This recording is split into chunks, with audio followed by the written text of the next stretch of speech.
Assalamualaikum warahmatullahi wabarakatuh. Hai semua, perkenalkan saya Fanfa Lestari dengan NIM 23083103042 dari program studi D3 Kesekretariatan Fakultas Ekonomi dan Bisnis Universitas Jember.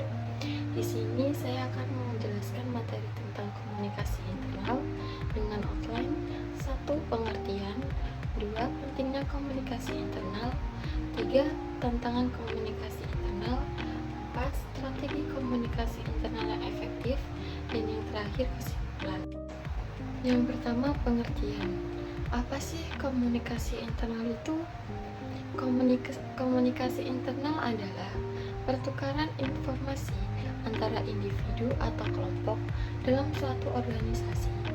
Komunikasi internal yang efektif membantu membangun budaya organisasi yang positif, meningkatkan keterlibatan karyawan, dan meningkatkan produktivitas.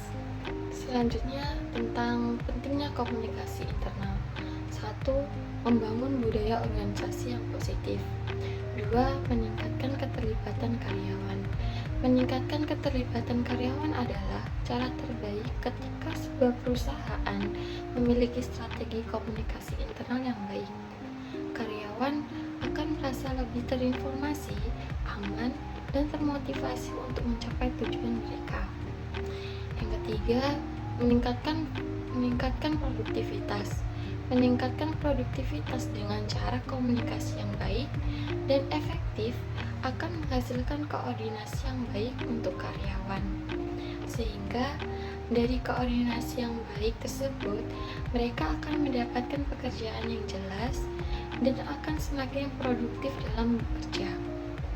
Selanjutnya ada tantangan komunikasi internal, yaitu yang pertama, kurangnya saluran komunikasi yang jelas. Kedua, hambatan bahasa dan budaya. Dan yang ketiga, kelebihan informasi. 1. Kurangnya saluran komunikasi yang jelas dapat menyebabkan masalah komunikasi bisnis karena dapat menyebabkan penundaan, kesalahpahaman, dan penurunan produktivitas. Informasi penting mungkin terkubur dalam rangkaian email yang panjang atau diabaikan dalam platform obrolan yang berantakan. 2. Hambatan bahasa dan budaya menimbulkan tantangan komunikasi internal dalam beberapa hal, khususnya dalam organisasi besar yang tersebar di berbagai negara dan benua. Misalnya, karyawan dari budaya yang berbeda mungkin memiliki gaya komunikasi yang berbeda juga, sehingga dapat menimbulkan kesalahpahaman. Selain itu, karyawan yang berbeda saat berbicara bahasanya mungkin mengalami kesulitan untuk memahami satu sama lain, sehingga dapat menghambat kolaborasi dan produktivitas. Dan yang ketiga, kelebihan informasi.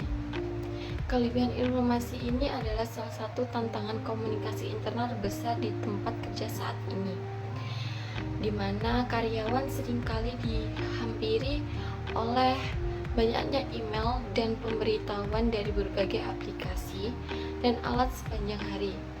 Hal ini dapat menyebabkan karyawan merasa kewalahan, stres, dan tidak dapat fokus pada informasi yang paling penting. Hal ini juga dapat menyebabkan kesalahpahaman dan hilangnya peluang serta kehilangan informasi. Selanjutnya, yang terakhir, ada strategi komunikasi internal yang efektif. Ada 3, yaitu 1. Gunakan banyak saluran.